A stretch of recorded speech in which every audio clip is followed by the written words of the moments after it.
It's the Winemakers on Sporting News, presented by Jack Daniels.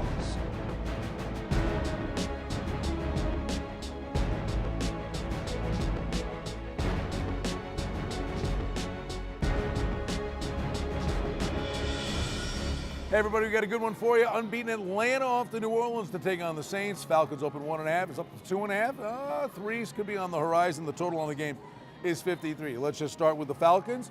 Sometimes not pretty, but Ricky, good teams find ways to win football games. And halfway home, you got some pretty telling numbers on unbeaten teams. Well, yeah, Brian, since they went to the current playoff format, 15 teams have started the season 8-0. 9 of them have gone to the Super Bowl, and 6 of them have won it. That works. I guess that means I got to go out and get my Falcons bet on the Super Bowl right now. Maybe. Does it get to 3? Of course the game gets to 3. Everybody loves the favorites since last week. This game's going to be no different, and finally the Falcons are getting some respect. I mean, how in the hell are they only 3.5 against Dallas last week? It's basically saying they're only half a point better. Now the Saints, they start out 0-4, 3-1 since. It's still, the defense still very shaky. Held the Eagles to 13 points last week. It's a very live dog in this spot, and I think the Falcons are ripe to go 8-1. Let's talk about the Saints defense, because this thing went sideways on them. Their defense couldn't stop a high school team. But now Vitt's been back. There's the transition. Maybe that things have calmed down a little bit.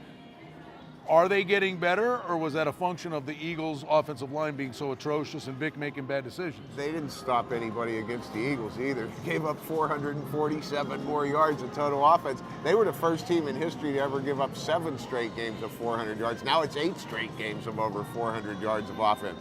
That being said, the Saints swept the Falcons last year. In the last meeting in New Orleans last year, Saints put 45 on them.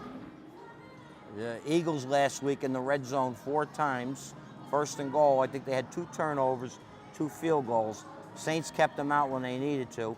Flipping over to the Falcons side, you know, this is seriously, this is as solid a football team as I've seen in a long time, with that quarterback Ryan and the Jones and Gonzalez and White. And now Turner rushes for 100 and something yards last week too. They are the total package right now. 5 of their wins this year have been by 7 points or less. So they stay in the games. They've proved they can win the close ones, and that's what you have to do.